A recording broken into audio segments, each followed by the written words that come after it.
The Shoe Tree.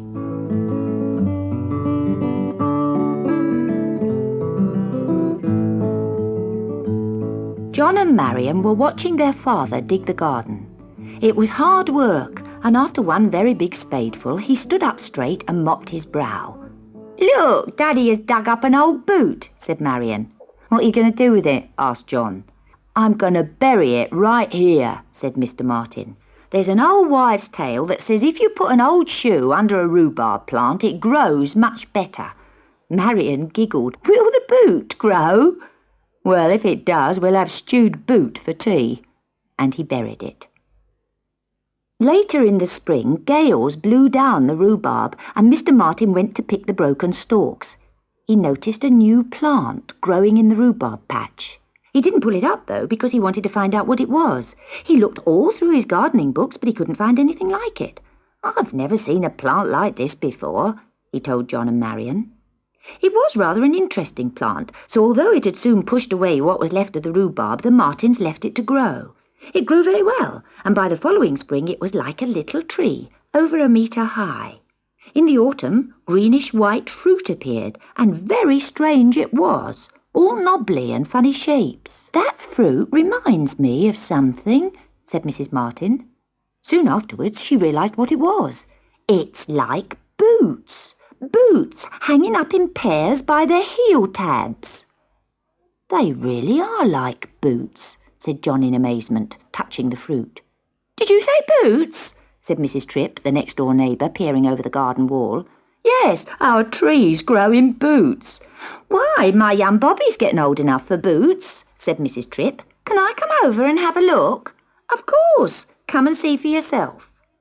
Mrs. Tripp came round with her baby in her arms and held him up under the tree upside down. John and Marion held a pair of the fruit against his feet. "Not quite," said John. "Why not come back tomorrow and see if they've grown any more?" Mrs. Tripp brought Bobby round the next day, but the fruit was still too small.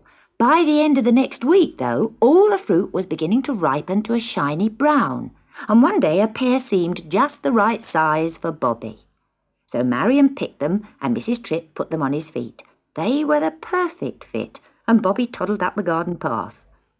John and Marion told their parents about it, and Mr. Martin said that anyone with babies who needed boots should come and pick a pair from the tree.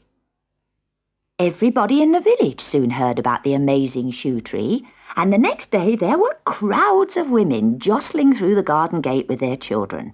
Some lifted their babies up high so their little feet could be eased into the shoes to see if they fitted. Others held their children upside down to measure their feet against the fruit.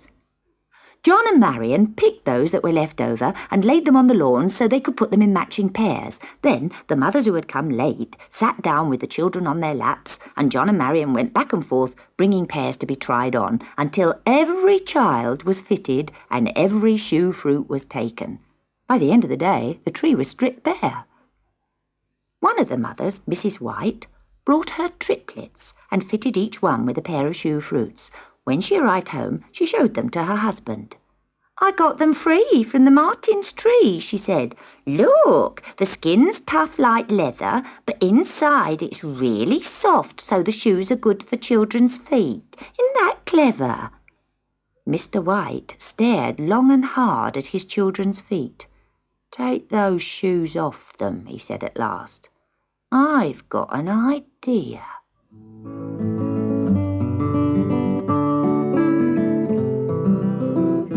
The next year, the tree produced bigger fruit, and because the children's feet had grown, they all found shoes to fit. And that's what happened every year. The shoe fruit grew to match the growing feet of the children. Then, one year, a huge sign appeared outside Mr. White's house. "White's Homegrown Shoes Limited," it read in large brown letters. "He's been very secretive about that field at the back of his house," Mr. Martin said to his family, "and now I see why. He's planted all those shoes we've given his children in the past few years, and now he's got dozens of trees, the sly old fox." "They say he's going to make a fortune out of it," said Mrs. Martin bitterly. It certainly seemed as if Mr. White was going to make a lot of money. That autumn, he hired 3 women to pick the shoes from the trees and sort them into different sizes. Then the shoes were wrapped in tissue paper, packed in boxes, and sent to the nearest town to be sold at £5 a pair. Mr. Martin gazed out of the window and he saw Mr. White drive past in a brand new car. "I never thought of making money out of my tree." "You never have been much of a businessman, love," said Mrs. Martin kindly. "Anyway, I'm glad all the village children can have free shoes." One day, John and Marion were walking in the field beside Mr. White's orchard. Mr. White had built a high wall to keep people out, but on top of the wall a boy's face suddenly appeared. He was their friend, Ricky. He lifted himself over the wall and jumped down beside John and Marion. "Hello, Ricky," said John. "What were you doing in Mr. White's garden?" The boy grinned. "You'll see." And he ran about in the long grass, picking up shoe fruit till his arms were full. "They're windfalls from the orchard. I threw 'em over the wall, and I'm going to take 'em home to my gran. She's going to make another shoe fruit pie." "A pie?" said Marion. "I never thought of eating it. What's it like?" "Well, the skin's a bit too tough, but if you cook the inside with lots of sugar, it's very nice. My gran makes lovely pies with it. Come round and have some if you like." So John and Marion helped Ricky carry his shoe fruit round to his grandmother's caravan, and they all had a piece of her pie. It had a rich, sweet taste, stronger than apples, and very unusual. John and Marion thought it tasted lovely, and when they went home, they picked some of the fruit that was left on the tree in their garden. "Let's bake it," said Marion. "I've just learned how to make baked apples at school." Marion and John cooked their shoe fruit with raisins stuffed inside, and when their parents came home from work, they served it up, topped with cream. Mr. and Mrs. Martin liked the fruit as much as the children did. As he finished, Mr. Martin began to chuckle. "Here, I've had a marvellous idea."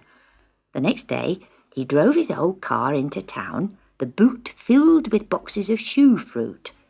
He stopped at the street market and spoke to a stall-holder. Then he began to unload the car. The stall-holder wrote something on a large sign and stuck it on his stall. Soon a crowd of people had gathered round. "Look at that! Shoe fruit! 25p a pound."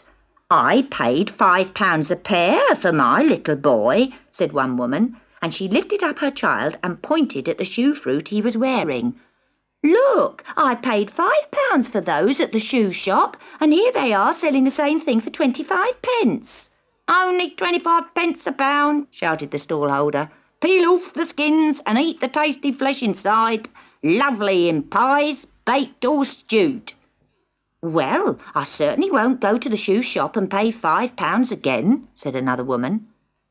By the end of the day, the stall-holder was very happy. Mr. Martin had given him the fruit for nothing, and now his wallet was bulging with money.